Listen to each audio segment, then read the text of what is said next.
So people, they come in, they meet you, they say, this is a successful guy who's kind of got a fun house here. You've got your fish tanks, you've got your dogs, your attack dogs, your sharks, you got all your toys here.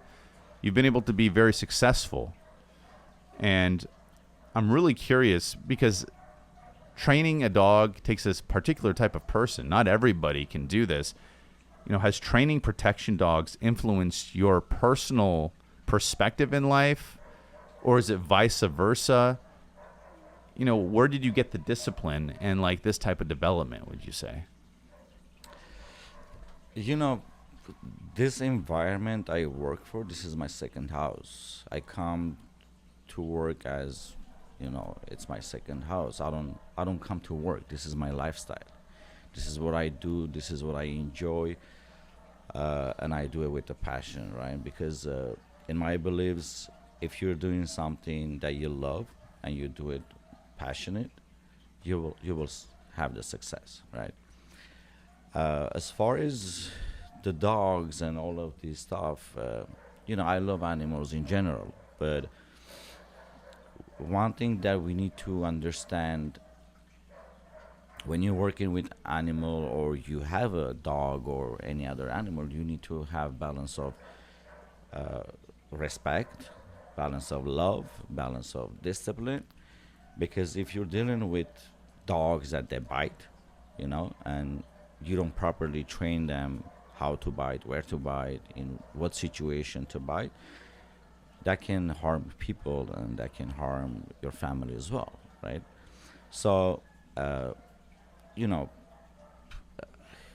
and my beliefs, like I said, anything you do with a passion, and you make sure that you're doing it responsibly, because you know dogs are not just for play. Dogs are not for just companion. These dogs can bite, and you need to properly train them to understand when and how to bite, because they're simply, I see a lot of situations now on news or scenarios of that the dogs attacking their own owners, kids, which is ridiculous, right? But is the dog at fault?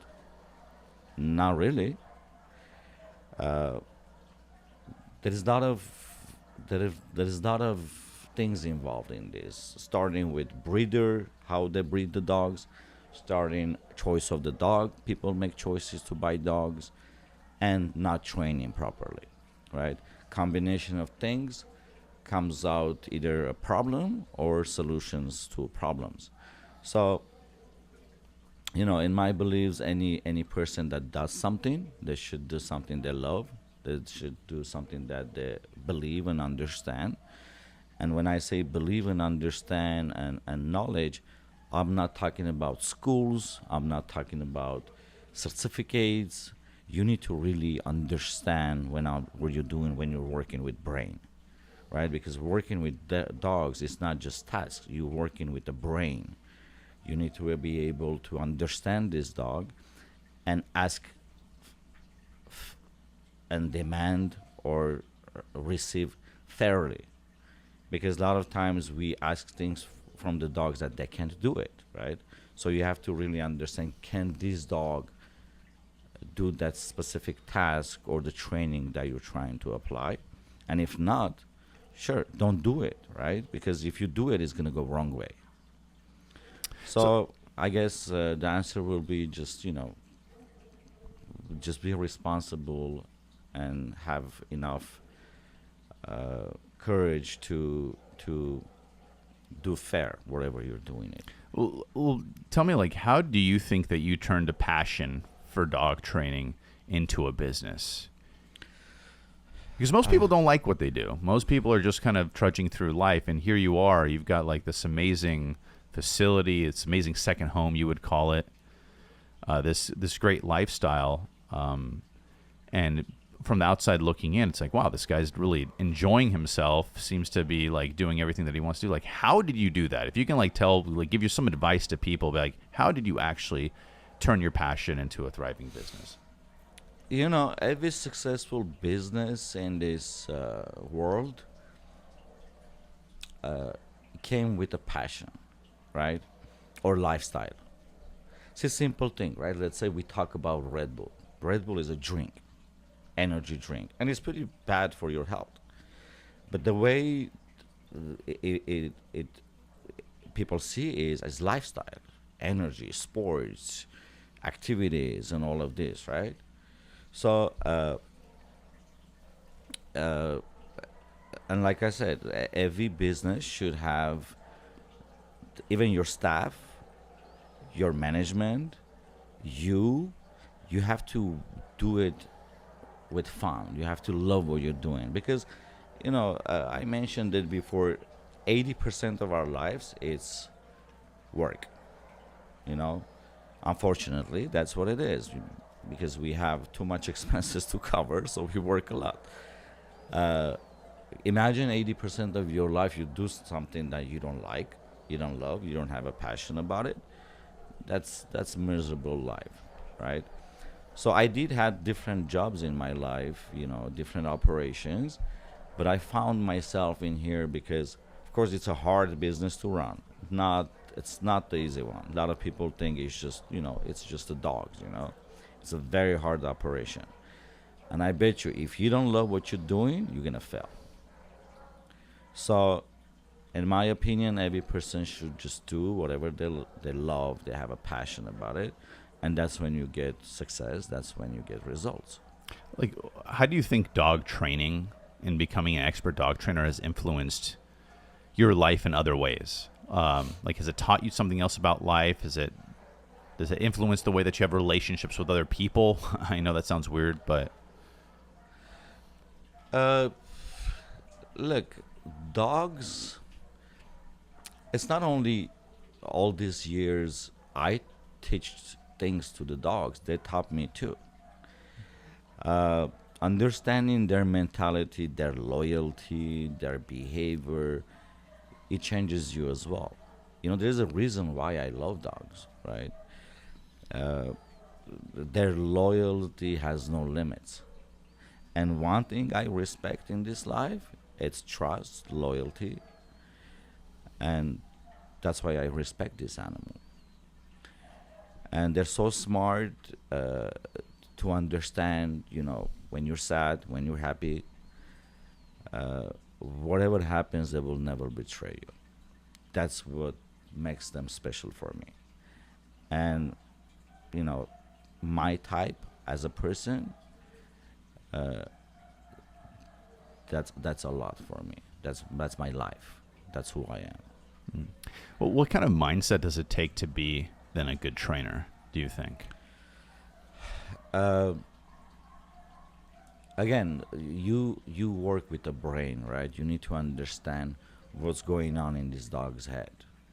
Why is he behaving like this? Why he's not listening? Why he's struggling to do tasks? Uh, you have to feel them to work with them. No school will teach you that. No school will teach you that. They will teach you some methods, their experience, somebody's experience, somebody's opinion, but that's not enough.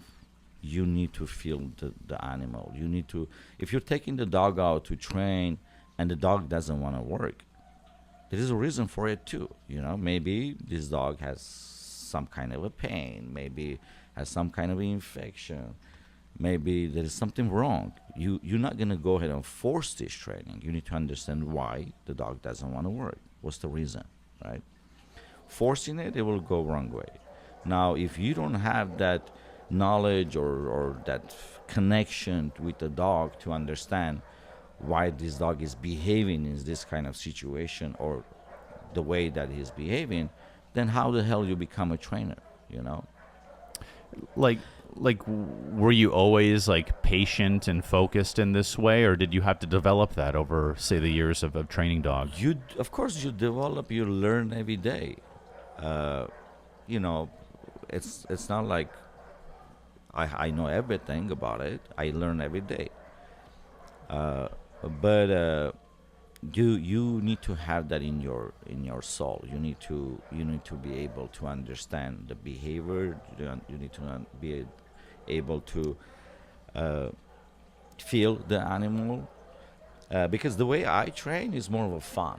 The dog is having fun, I'm having fun. I can have thousands of problems in my office here, but when I go work with the dog, I cannot be mad, I cannot be sad. I need to work with the dog with my positive energy. I had situations, trainers coming in, everybody has personal problems in their lives, right? Comes in mad. What happened, bro? Oh, something happened at home, or I have this problem. And he goes, gets the dog with that face and tries to train the dog. I said, I'm sorry. Leave the dog alone. Go home. I don't want you to touch my dogs if you're not in the mood. You cannot train the dog when you're sad, when you're mad, when you have negative energy. They feel that. They know that. So don't touch my dogs, Mm. you know? Mm. And like I have thousands of problems, but I go work with the dog. It's a different energy. Mm. Mm. Here's like kind of a deeper question I'm really curious about. Like, what is your life philosophy? Like, what would you say is your life philosophy, and how does it like influence like the things that you do here? You know, uh, the way people know me, even clients, even friends, even everybody, they know I'm a man of word. I'm a man of honor, right? My word for me, my respect for me is more than my life. I will give up my life for my name. I will give up my life for my respect. And and that's my lifestyle, right? It doesn't matter what country I live in, what city I live in. That's who I am. And most of people that come to my place or get dogs or get training here because uh, they know there is no bullshit here. They know if this guy said something, he's gonna do it. Uh, for an example, right? I had a client, very successful family, businesses and stuff. So we're talking about training package, and I say, okay, this is what we're gonna do. This is how much it's gonna cost, and I put the requests, custom requests, on a paper, and I say, sure, I'll sign, you sign, so we have it on a contract. And the client says, Mike, if you said it, that's more than a contract for me. I don't need to sign anything. You don't have to sign anything. That's for me is more than anything. The trust that you gain from people that they don't know you, uh, you know, they're not your friend, they're not your cousins, just because they know your reputation. That's everything. That's priceless. And whoever doesn't understand morals, respect, man's world, or in general, promise and keep your promise, I don't respect those people. Fair. Want to switch gears a little bit here, and I want to ask you, because of all the people that you have here that you've trained, you have lots of trainers, you have lots of people that you have to train to take care of their dogs. Like, what is like the number one thing that you have to show people to be better handlers or leaders of their dogs? What's like the most common thing that you see? I always tell clients, people, you need to keep the balance of affection, balance of love to your dog, balance of playing, balance of discipline, balance of correction, right? Because giving too much love to the dog and spoiling your dog, you're not getting anywhere. It has to be fair corrections, it has to be fair love, it has to be fair play time, discipline time, work time. One of the most important things in this life, and not only in the dog world, it's discipline. Unfortunately, nowadays there is no discipline. The way we even raise our kids, it's out of discipline. A child goes into a store, lays down on the floor and screams, "I want this toy," and screams in the store, right? And mother cannot do anything about it. There is no respect. If your child is not respecting you, how you want the dog to respect you? We're not the dog training a dog or raising a dog. it's not too far the way you're training or raising your kids. It has to be discipline. If you believe that without disciplining your kids, you're gonna have respect, they're gonna be successful, they're gonna be respected in a community, there's no way. There is no way. So balance is the most important thing in this life. You have to keep balance of things. Mm. Mm. Are you currently exploring, say, new ways of dog training? Always. Like, tell me about kind of the stuff that you're doing right now. You know, besides that, you're teaching the dog what to do, how to do it. You need to be able, if you're good enough, to be able to make the dog think and make decisions, right? Uh, I don't want the dog to be programmed. You do this, you do this, you do this, you do this. I want the dog to have a chance and capability to make decisions. You know, if I'm sending the dog for search, right, and then he comes back asking for help, like, hey, I'm trying, there's nobody here, and I say there is somebody there, go find it, go figure it out, right? The dog will go on a different level and push the limits of the smelling, listening, paying attention to little things, because little things are the most important things in this life. So I'm giving always the chance to a dog to make decisions, but the right ones, right? Because you don't want this dog to be lost when they don't have a guidance. Is there like a longer time horizon for training a dog in this method? What are you finding the challenges are No, and I the benefits? actually I apply to all of the dogs. You know, if there is a command and the dog is like taking it 2 seconds to think, go ahead and think, no problem. I throw the toy somewhere that it's hard to get, and the dog is going back and forth, try to get it, and is asking my help. I'm like, no, go figure it out, you know.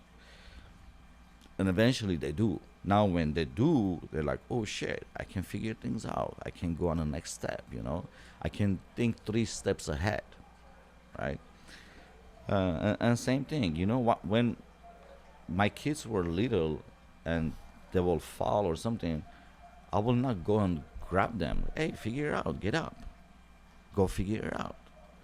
You need to be able to give that chance to the animal to make decisions.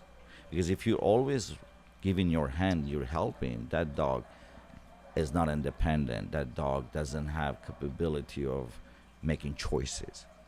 So, you know, I prefer to give that chance to a dog and teach how to think, than just be commanding them, do this, do this, do this, do this. Right? Yeah, I saw that in action not that long ago. There was a couple trainers, and they had a crate open, and he was teaching the dog to go into the crate, and he was not really giving so much the command as much he was just like opening it and expecting the dog to figure out where to go. Yeah. And then also in the place. And I was like, wow, the dog was really giving an effort, was going into a place, looking back, trying to figure out, did I do the right thing, waiting for the reward, Exactly. trying to solve the problem. Now, it was interesting. I would say from my perspective, this was a very interesting thing because the dog, it knows they're supposed to do something. They don't know. And you're trying to, it seems to me like you're trying to get them really in tune with what you expect without even Right. having to vocalize your expectations. If the dog has and knows 10 commands, right? Do this, do this, do this. And then you're teaching 3 more. And when you're telling the dog, do something, they do all of the things they know. And they're like, do you want this? Do you want this? Do you want, no. I want something else. I want something else, right? And if you really a trainer or you understand dogs, when the dog figures it out what you want and does it, and you reward that a lot of positive, the excitement they have, they just figured it out, it's amazing. The way they get excited that they figured it out what you want them to do. Uh, you know, I don't know if this conversation gets to a point for a lot of people, but if you understand dogs or you understand what I'm talking about, this is amazing feeling, right? Teaching the animal to do something that we want, but fair on both ways, because dogs for me, they're part of my family. They're mine. You know, my dogs have no price. My personal dogs is never for sale, and I've been offered millions of dollars for my personal dog, and I cannot sell my dog. That's my child. I take him like a child, but I want people to not understand that, oh, the dog is a child. No, it's not. The dog is a dog. You cannot ever consider your dog to be your child. He's a dog. End of the day, he has his rules as a dog. And a lot of glitches happen when people just think the dog is their child. Uh, End of the day, you need to understand that they're predators, they're strong dogs, they're strong creatures, and they need to have their place in their life. If you respect and train and understand your dog enough as a dog, they don't need more than that. They will not push it more than that. You will not push it more than that. A dog has to be dog, but also part of the family. Let's shift gears once again. I want to ask you kind of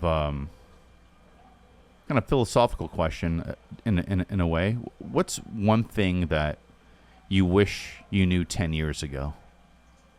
I knew 10 years ago. Yeah.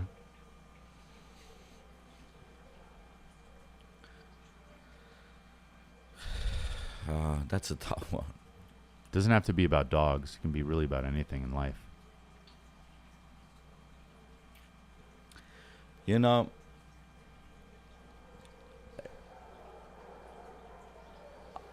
I think I'm pretty good at it today, but um, I will want it to had 10 years ago the knowledge and capability to smell people in my life that didn't deserve the attention and love I gave, the respect and knowledge I transferred to them. Because a lot of people come into our lives and go, uh, and we waste time, affection, love for them that they didn't deserve it. And you know, I'm kind of a person that I have no regrets. Whatever happens, happens. I live today. I live for tomorrow, and I learned out of my mistakes in my life. But I wish me or everybody just stick to our morals all the time, right? And I want people in my life today or in the future that gonna be in my life to never forget that end of the day we have to stay a human and have morals. Like, what was in the process to kind of developing this skill? Like, was there an event or was there something, a series of events you think that really drove home the lesson or helped really strengthen that muscle and that skill for you? Um, you know,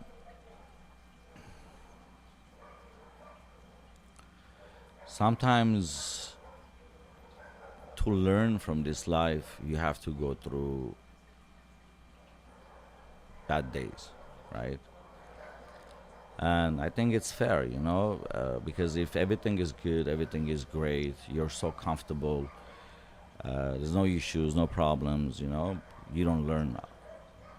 You don't learn from it. That's why in my life, smart, good, successful people, I know a lot of them, they all been through hard life, hardships, and had bad days. But what I want people to understand in general, whatever happens, we should learn out of it, not cry about it, not regret about it, but at least learn something out of it. Because if we're not learning anything from what's going on around us, it's just waste, you know. Mm. Uh, and dogs, again, if we go to dogs, I've seen so much and so many things in dogs that sometimes I really think a lot of people don't deserve dogs. Uh, and if you're comparing human being to an animal and you think the dogs are better than humans, there's something wrong in this life.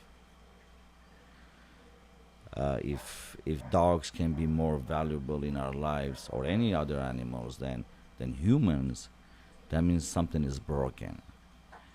And what do we do to fix that? Pretty much nothing, right? I want people to understand uh, where are we going with this, how far we're going with this, because it just gets nasty and nasty. So hopefully, you know, we'll be in better place in the future, but I don't think so. So, one last question I'm really curious about, and this can be from childhood or recently. I'm curious, what's the best advice you've ever received? Best advice? Yeah.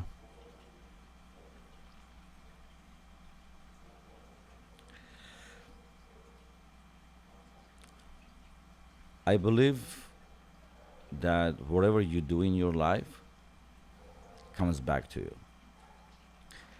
The good, the bad. And like I said, we all do wrong things in our lives, maybe, you know, and we should learn out of it. But I want every person to understand every action, every decision we do, it comes back to us or to our families. And I hope people do enough mistakes to have enough lifetime to pay for it. And don't leave that to their kids. Because karma, I do believe into karma. So whatever you do, any decision you make, remember one day it's coming back to you or to your family.